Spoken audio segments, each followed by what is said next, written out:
themselves, all the doors to open themselves, all the lights to light themselves. Darkness like a dark bird flies away, oh flies away. Who is in my temple? Hello friends, a few minutes ago just had a technical issue and I think it went away, so I'm doing this broadcast over again today.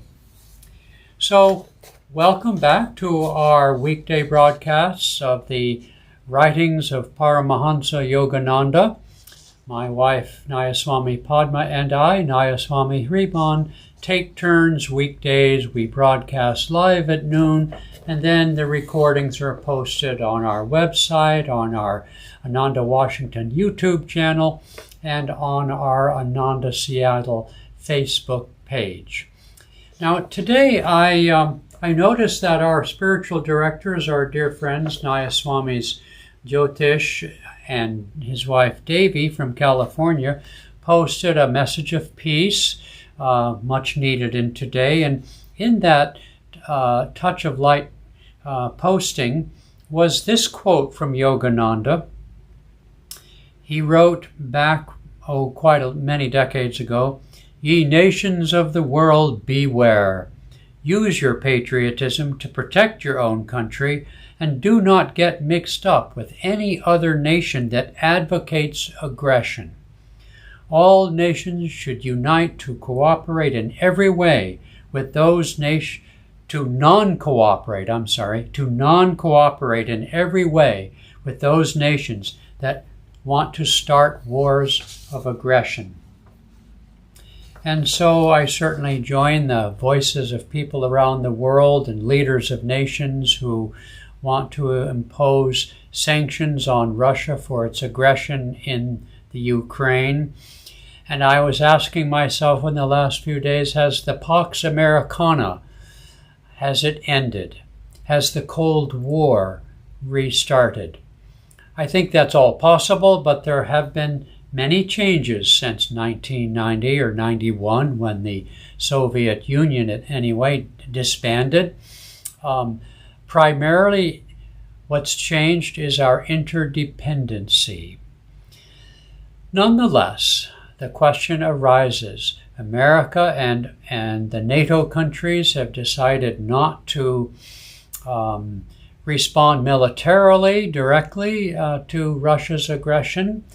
And so the question has to be asked, what about poor nations like Ukraine? What about some of those other nations? I don't know if they're part of NATO, Estonia and Belarus and various countries like that are just north of Ukraine. But where does it stop? Is this a repeat of Nazi Germany's aggression that was pacified until it could be no longer pacified? I don't have an answer for that, but I think what has changed is the interdependence.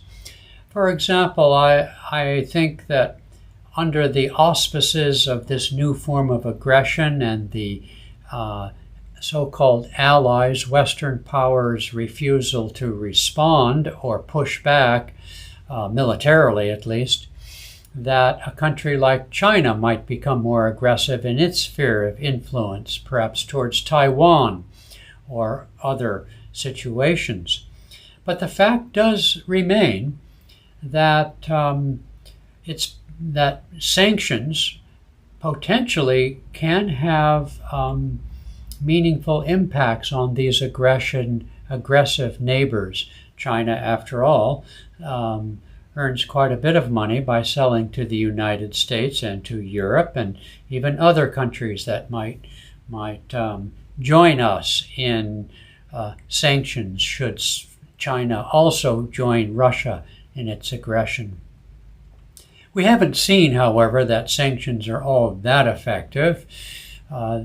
They cause pain to everybody, but then so do wars, So when you compare the results of a military response, let's say, to Russia here in the Ukraine, compared to sanctions and an increase in the price of gas and oil that might result as a consequence, I would say those painful effects are far less than an actual war. But will they work? I think that's the question. So this is a new era. Nothing's ever quite the same from age to age and decade to decade, so we don't really know.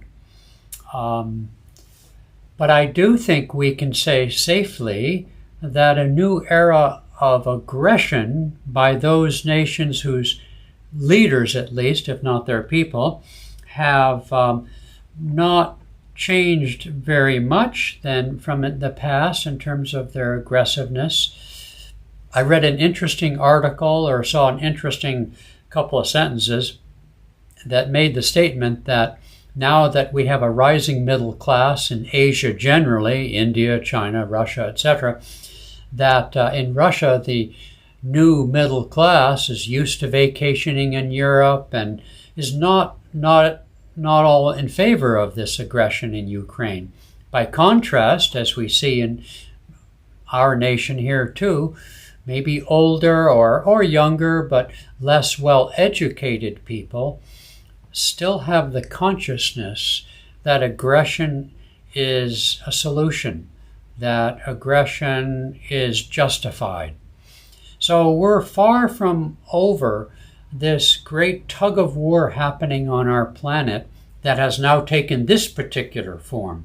But this tug of war between nationalism and globalism, between inclusiveness and exclusiveness, between an expanded sense of self-definition, whether individually or nationally, or a reaffirmation of a narrow sense of patriotism and a narrow sense of self-interest. These are the great forces that we find in this new age.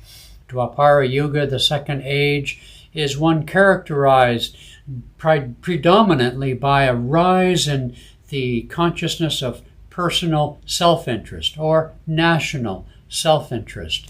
But the natural or necessary counterbalance to that expanded sense of self-interest is also an expanded sense of sympathy, an expanded sense of what self-interest actually is. Climate change, as just one example of many issues facing the planet as a whole, when we can think of our longer self-interest as suggesting we work together and overcome our dependency on oil and gas, and in any case on our production of CO2, whatever all that might entail.